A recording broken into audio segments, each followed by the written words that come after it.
tender, hot and spicy, with a steamy look. It was passed on down by my mother, sweet.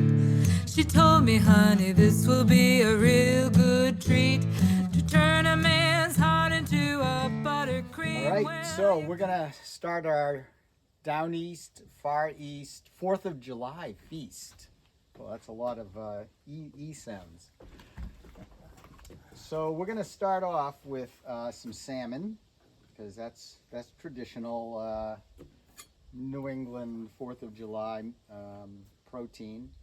And this is going to be really simple. We're going to basically make a kind of a pesto out of ginger and garlic, and we're going to add some hoisin sauce, which is a sweet and slightly salty sauce. And we'll start this by smashing our garlic, just like that. There we go.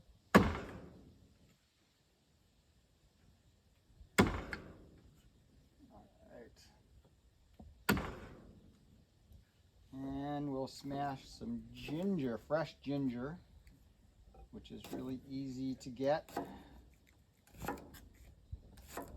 I'd go like, 50-50, but if you like garlic more than you like ginger, you can kind of play with that. So I'm going to take this over here so I don't launch it. So we'll just smash our ginger. You'll see that I don't need to peel it, and because I'm cutting it up across the grain, it basically just explodes when I slap the side of the cleaver on that. Good reason to have a cleaver, actually. And then we'll just combine that. Just kind of walk that right through.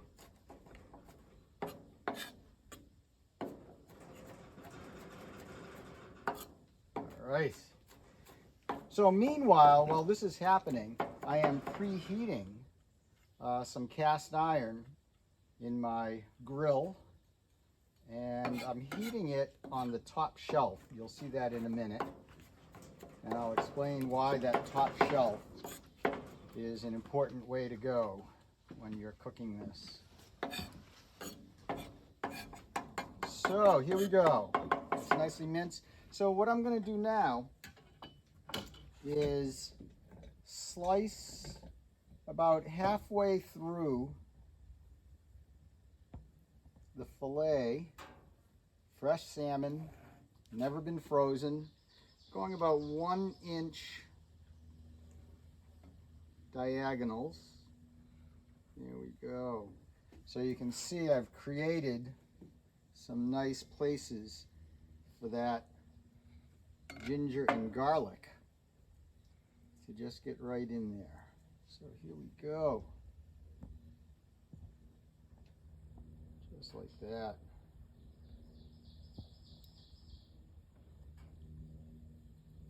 All right. So we just want to make sure that, into every little slice that I've made here, we've got some ginger and garlic mix. All right.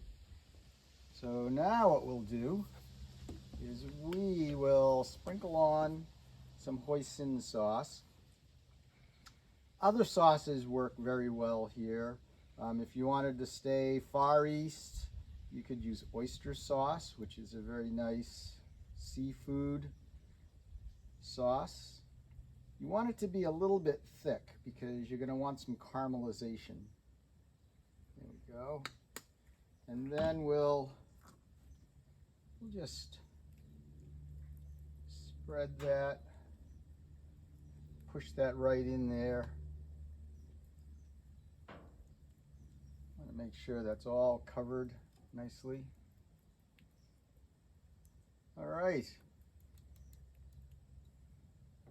So what we'll do, as I mentioned earlier, is we're going to put this right on some cast iron, and the skin is still on here, which is what you want because there's a layer of fat, which gives it some nice flavor. Fat being an acronym, flavor and taste. And we want it up on this upper shelf because what happens is the heat comes up from underneath and it bounces off the cover and then bounces back down, and that will cook the fish or whatever else you have on that top shelf from both sides. So we won't have to touch the fish at all. So all the juices that are in here, including the marinade, will be right in the fish. So let's get this, and we're going to put this, it's going to sizzle right away, which is what we want. There. And then we'll just close that right down. And we're not going to look in there for another 10 minutes or so, because we want that to cook nice and evenly. So let's move on. We've got our wok heating up here. This is the pow wok. What we're going to do is julienne up some root vegetables.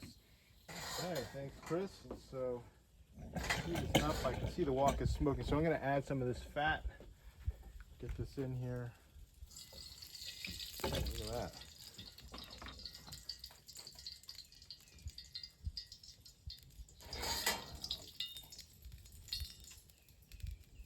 Nice smoke. And as is normal, we want to probably cook this in the order of things it's going to take. So the potatoes will probably take the longest, although none of this is going to take that long.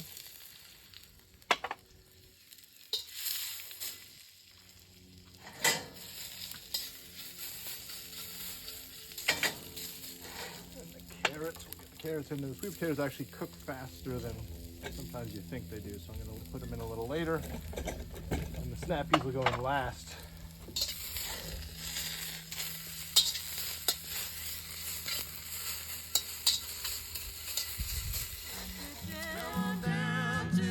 I said, come into my kitchen. Come into my kitchen. Come on down to my kitchen. Come down to my kitchen. Won't you come into my kitchen and I will feed you fine.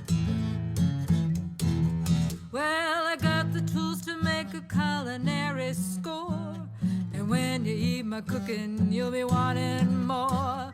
The oven's heating up with a burning fire that makes you never full of my sweet So I think these desire. snap peas are probably good. We don't want to go too much longer. They're gonna mush out on us. And as Chris said, well, we've got this Sichuan oil. So this is a way of kind of getting that numminess that you get out of the that's probably enough of that, out of Sichuan peppercorns without always having to roast your peppercorns. Oh, it smells good. It does.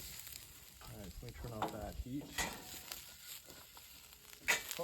Oh, look at that.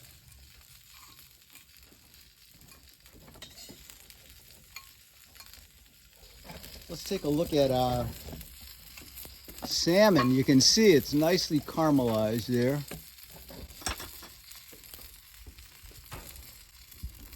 And what's nice about the salmon is that if you like your salmon rare, you can pull from the middle.